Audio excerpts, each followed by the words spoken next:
عرض کر رہا ہوں آپ کی خدمت میں، ہمارے ملک کی جو ٹوٹل ضرورت ہے بجلی کی، ایک ٹرمنالوجی میں اس کو ہم کہتے ہیں 24,000 megawatt. 24,000 megawatt peak hours میں. اس 24,000 میگا واٹ میں جو ابھی پچھلے سال تک ہمارے پاس کمی آتی تھی پیک آورز میں، وہ 8,000 میگا واٹ تھی. تو آپ سمجھ لیں کہ ہر شہر میں 8 گھنٹے بجلی جانا تو یقینی تھا ہی تھا. اب وہ یہ ہوگا کہ بڑے شہروں میں بجلی کم جائے گی، 8 گھنٹے سے کم گئی تو چھوٹے شہروں میں 8 گھنٹے سے زیادہ جائے گی. یہ ہو رہا تھا ہمارے ساتھ. تو ہماری ٹوٹل ضرورت 24,000 میگا واٹ تھی، جس کے لیے ہم پھنسے ہوئے ہیں. 30%، 33% پانی سے بناتے ہیں، باقی تقریباً 25-27% ہم گیس جلا کے بناتے ہیں، فیول سے بناتے ہیں، اور باقی کچھ فیصد نیوکلیر فلاں فلاں سے بناتے ہیں. اب مزے کی بات ہمارے پاس یہ ہے، قابل افسوس، گلگت بلتستان میں جو صرف پانی ہے اس سے بجلی بننے کا پوٹینشل 2 لاکھ میگا واٹ ہے. یعنی ہم پاکستان کے برابر 10 ملکوں کو گلگت بلتستان کے پانی سے بجلی دے سکتے تھے. گلگت بلتستان اتنا امیر ہے، یہ گلگتیوں بلتیوں نے بھی نہیں سوچا ہوگا. البتہ گلگت بلتستان صرف اس میں امیر نہیں ہے، اور بھی بہت سارے امیر ہیں یہ. لیکن میں عرض کرتا ہوں کہ یہ دنیا کے وہ امیر ہیں جو غریب ترین لوگ ہیں. خیر اس کی ایک کہانی علیحدہ ہے. تو ہمارا اور ناروے کا یہ معاملہ چل رہا ہے. تو ہم لوگ ان کے مقابلے میں ایک کام کر رہے ہیں جس کی ہمیں سزا مل رہی ہے، اس کو ہم کہتے ہیں کفران نعمت. جب کوئی قوم کفران نعمت کرتی ہے تو اس کو بہت سخت وقت اٹھانا پڑتا ہے. ہم کفران نعمت کر رہے ہیں. ایک اور بات بھی عرض کرتا چلوں تاکہ بات اس چیپٹر میں کمپلیٹ ہو. آپ کو یاد ہوگا ہماری ٹوٹل نیڈ کتنی ہے بجلی کی؟ 24,000 میگا واٹ. گلگت بلتستان ہمیں 2 لاکھ میگا واٹ پانی سے دے سکتے ہیں. پانی گرین انرجی ہے، لیکن اس میں ایک پرابلم ہے، اس میں پیسہ آئے گا کہاں سے؟ اگر ہم ملک سے چوری نہ کریں تو آ جائے گا، لیکن ظاہر ہے ہم نے چوری کرنی ہوتی ہے. تو جو ملک سے چوری کرنے والے ہیں ان کے پاس پیسہ کہاں سے آئے گا؟ وہ بیچارے خود اپنی جیبوں کو بھر رہے ہوتے ہیں. تو اس خاطر ہمارے ڈیم نہیں بن رہے. تو ہمارے پاس ایک اور آپشن بھی تھا. بھئی ایسا ہے کہ ہمارے پاس ایک فینومینا ہوتا ہے جس کو ہم کہتے ہیں ونڈ کوریڈور. ونڈ کوریڈور وہ کیسے؟ آج صبح ہی میں کافی وقت پلان کرنے کے بعد ہرن مینار دیکھنے گیا. ہرن مینار آپ میں تقریباً کافی لوگوں نے دیکھا ہوا ہوگا باہر.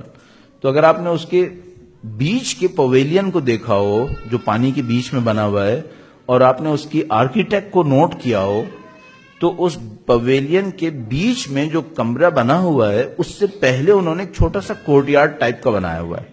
اس کے اندر ہوا کو گھمانے کے لیے انہوں نے اینگلز دیے ہوئے.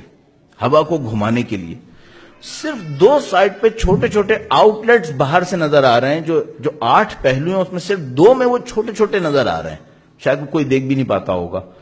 وہ ایئر پریشر کو نکالنے کے لیے لگے ہوئے ہیں کہ اگر ہوا بہت زیادہ تیز ہوئی تو کیا ہوگا، تو وہاں سے ایئر پریشر ریلیز ہو پائے گا. میرا اپنے خیال ہے جو میں سمجھ پایا ہوں وہ اس لیے. تو ہمیں اور آپ کو ایک بہت سمپل لاجک پتا ہوتی ہے، وہ یہ کہ اگر کہیں پر گرم ہوا ہوتی ہے تو وہ اوپر جاتی ہے، اور ٹھنڈی ہوا اس جگہ کو فل کرتی ہے جہاں سے گرم ہوا اوپر جاتی ہے. تو آپ کراچی کو سوچئے.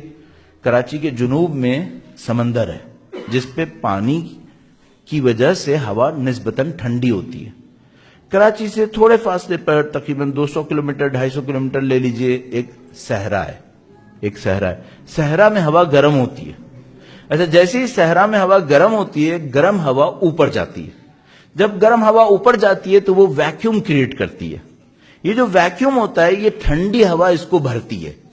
تو سمندر کی ہوا 200-250 کلومیٹر بھاگتی بھاگتی آتی ہے اس صحرا کی ہوا کے ویکیوم کو فل کرنے کے لیے. جب سمندر کی ہوا یہاں تک آتی ہے تو پھر گرم ہو جا کے اوپر جاتی ہے، اور وہ پرماننٹ گرم رہتا ہے، یہ پرماننٹ ٹھنڈا رہتا ہے، اور یہ ہوا چلتی رہتی ہے. تو یہ جو کراچی میں آپ کو بریز نظر آتی ہے، سمندری ہوا، یہ اس وجہ سے نظر آتی ہے چونکہ وہ صحرا اس کو گرم کرتا رہتا ہے اور وہ سمندر اس کو ٹھنڈا کرتا رہتا ہے، اور گرم ہوا اوپر جاتی رہتی ہے، ٹھنڈی ہوا آتی رہتی ہے. یہ جو ہوا چل کے وہاں تک جاتی ہے اس کا نام ہے ونڈ کوریڈور.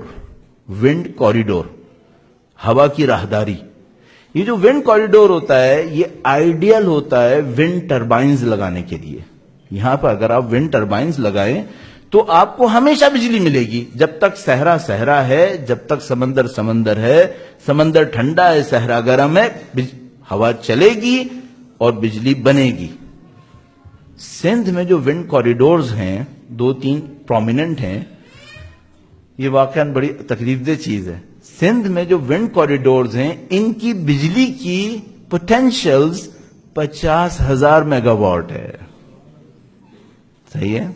تو اگر ہم صرف گلگت بلتستان کو لیں 2 لاکھ اور صرف سندھ اور بلوچستان کے ونڈ کوریڈورز کو لیں تو 50,000، تو ہمارے پاس 2.5 lakh mega what green energy کا پوٹینشل ہے. اور ہمیں صرف 24,000 چاہیے جس کے لیے ہم 8 گھنٹے خوار ہو رہے ہیں. صحیح ہے؟ اچھا ابھی میں نے سورج کو کاؤنٹ کیا ہے کیا؟ نہیں. یورپین کنٹریز کہتے ہیں کہ اگر ایک سال میں 165 دن سورج نکل آئے تو سولر انرجی فیزیبل ہے. کراچی جیسے شہر میں 300 دن سورج نکلتا ہے. سولر انرجی کتنا فیزیبل ہے اللہ جانتا ہے، اور پورے پاکستان میں کتنا فیزیبل ہے بس خدا ہی جانتا ہے. لیکن کیا ہم نے کوئی فائدہ اٹھایا؟ اس کو ہم کہتے ہیں کفران نعمت.